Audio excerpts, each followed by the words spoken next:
South India shopping mall the wedding మంత్ర సరికొత్త wedding collection south India shopping mall.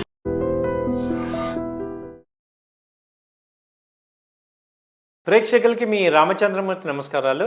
ఇవాళ మనం ఈ వీడియోలో స్టాక్ మార్కెట్స్ ఈ వీక్ ఎలా ఉన్నాయి, లాస్ట్ వీక్ ఎలా ఉన్నాయి, నెక్స్ట్ ఎలా ఉండొచ్చు, ఎందుకు ఈ మధ్య ఫాలో అవుతున్నాయి, ఒక రేంజ్ దాటి ముందుకు వెళ్ళలేకపోతున్నాయి, ఎందుకు నెక్స్ట్ ఏం చేయాలి ఇన్వెస్టర్స్, ఈ పేజ్లో ఎలా జాగ్రత్తలు తీసుకోవాలనేవి ఈ వీడియోలో మాట్లాడదాం. ఇప్పుడు ప్రజెంట్ నిఫ్టీ వచ్చి 24,540 దగ్గర ఉంది. ఇవాళ మంగళవారం జూన్ 3వ తారీఖు. సో ఈ టైంలో సెన్సెక్స్ కూడా 80,737 దగ్గర క్లోజ్ అయింది.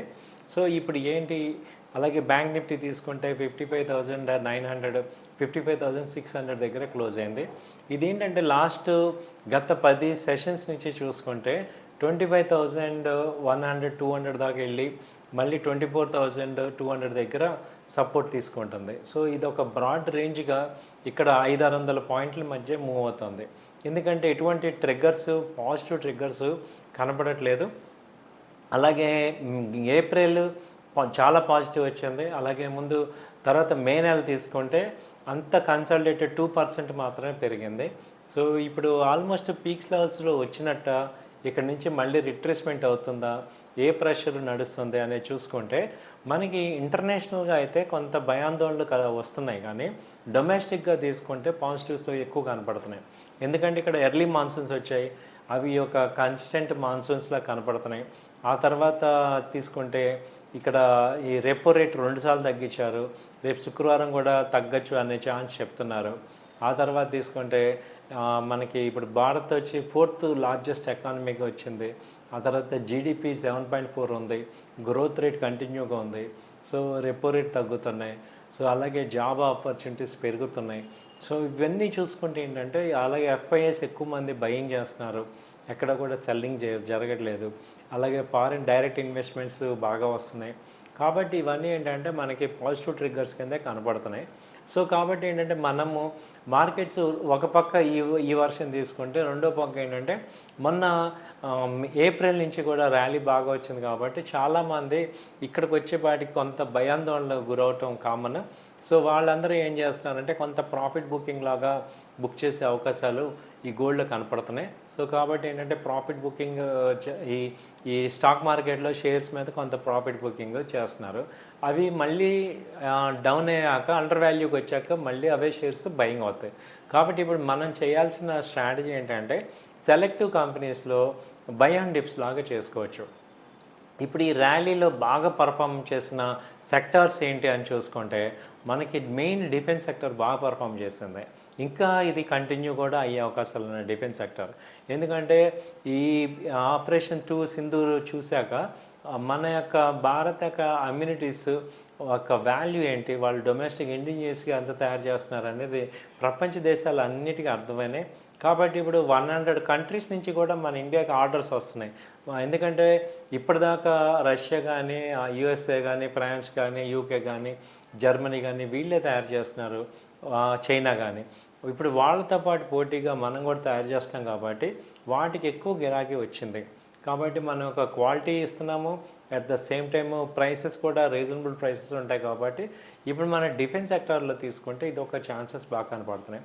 సో ఇప్పుడు డిఫెన్స్ సెక్టార్లో ఏ స్టాక్స్ ఫోకస్ చేయొచ్చు అని చూసుకుంటే బిఎంఎల్ కానీ, బిఈఎల్ కానీ, అలాగే బీడిఎల్ కానీ, తర్వాత డేటా ప్యాటర్న్ కానీ, తర్వాత కొచ్చిన్ షిప్, మెస్డాక్, హాలు, ఇవన్నీ మనకి ఉన్నాయి. సో వీటిల్లో ఏంటంటే మీరు సెలెక్టివ్గా చూసుకొని ఎప్పుడైతే ఒక 200-300 పాయింట్స్ ఒక 5% 10% డౌన్ అయినప్పుడు బై చేసుకోవడానికి మంచి రెడీగా పెట్టుకుంటే బెటర్ ప్లేస్లో పొజిషన్ అవుతాం.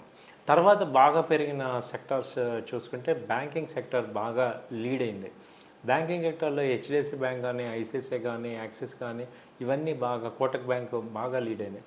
సో వీటిలో కూడా నెక్స్ట్ ఏదైనా డిప్ వచ్చినప్పుడు బై చేసుకోవచ్చు.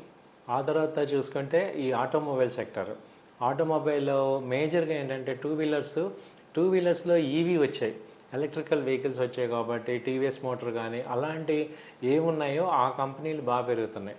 సో ఈవీస్ ఉన్న టీవీఎస్ మోటార్, బజాజ్ ఆటో కానీ, తర్వాత హీరో మోటార్ కొత్త వేరియేషన్స్ వచ్చాయి, అలాగే టీవీఎస్ మోటార్స్ వచ్చాయి. సో వీటిల్లో మనకి కంపెనీస్ ఉన్నాయి. అలాగే 4 వీలర్ తీసుకుంటే మహేంద్ర మంచి లీడ్ అవుతుంది, ఎందుకంటే మంచి బ్రాండ్స్ రిలీజ్ చేశారు. సో మహేంద్ర బాగా లీడ్ అవుతుంది. తర్వాత హుండై నుంచి కూడా మంచి బ్రాండ్స్ వచ్చాయి, మారుతి నుంచి వచ్చాయి, కాబట్టి ఇవి కూడా కొంత ఫోకస్ చేసుకోవచ్చు.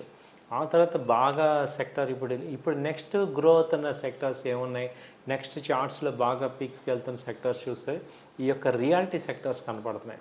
రియాలిటీ ఏంటంటే ఇప్పుడు రెపో రేట్ తగ్గటం, ఇంట్రెస్ట్ రేట్ తగ్గటం వల్ల కొత్త అపార్ట్మెంట్స్ కొనటం అనేది స్టార్ట్ అవుతుంది.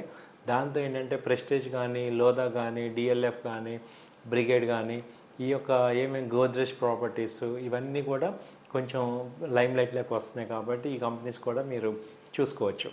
ఆ తర్వాత మనకి నెక్స్ట్ సెక్టర్ చూసుకుంటే ఈ యొక్క రెగ్యులర్గా గ్రో అయ్యే సెక్టర్ వచ్చి ఆ ఫార్మా సెక్టర్. ఫార్మా సెక్టర్ ఇప్పుడంతా కూడా ఇప్పుడు వర్షాకాలం స్టార్ట్ అవుతుంది, రకరకాల వ్యాధులు వస్తుంటాయి, అలాగే ఇవన్నీ వస్తాయి, కాబట్టి ఎక్కువ సెకండ్ హాఫ్ అంతా ఇయర్లీ ఫార్మా సెక్టర్కి ఎక్కువ ఛాన్సెస్ ఉన్నాయి. వాటిల్లో చూసుకుంటే డాక్టర్ రెడ్డి ఉంది, సిప్లా ఉంది, సన్ ఫార్మా ఉంది, ఆ తర్వాత గ్లెన్మార్క్ ఉంది, తర్వాత దివీస్ ఉంది. ఇవి అలాగే హాస్పిటల్స్ తీసుకుంటే నారాయణ హృదయాలయ, కిమ్స్, రెయిన్బో, తర్వాత ఈ యొక్క అపోలో హాస్పిటల్స్, ఇవన్నీ కూడా మనం ప్యాక్గా చూసుకొని వీటిల్లో సెలెక్టివ్ కంపెనీస్ మనం చూస్ చేసుకోవచ్చు. ఆ తర్వాత తీసుకుంటే ఐటీ సెక్టర్ కూడా ర్యాలీ స్టార్ట్ అయింది, కానీ ఇంకా మ్యాసివ్ ర్యాలీ అయితే ఇంకా రాలేదు. దానిలో ఐటీలో కూడా మనకి ఇండిజినియస్గా ఇన్ఫోసిస్ కానీ, అలాగే హెచ్సిఎల్ టెక్, టీసీఎస్ కానీ, అలాగే టెక్ మహీంద్రా, ఈ మేజర్ కంపెనీస్లో మనం చూసుకుంటే, అలాగే ఇప్పుడు నౌకరీ కానీ, తర్వాత ఈ కంపెనీస్ మనం ఎల్టీఐ మైండ్ సెట్, ఎంఫసిస్, ఇవన్నీ కూడా బాగా డిప్లో నుంచి పెరుగుతున్నాయి. సో ఈ కంపెనీస్లో మనం కరెక్ట్గా బై అండ్ డిప్స్ లాగా పెట్టుకుంటే మంచి వెల్త్ క్రియేట్ చేసుకోవచ్చు అనేది నా వ్యక్తిగత అభిప్రాయం. మీరు కూడా 1-2 సార్లు ఆలోచించుకొని ఏది బెటర్ అనేది, ఏ సెగ్మెంట్ బెటర్ అనేది చూసుకోండి. మీకు ఎటువంటి డౌట్స్ వచ్చినా నా పర్సనల్ నెంబర్ కాల్ చేయొచ్చు, లేదా మీరు కింద మీరు కనుక కామెంట్స్ పెడితే దాన్ని నేను రిప్లై ఇస్తాను. థ్యాంక్ యూ అండి, నమస్తే.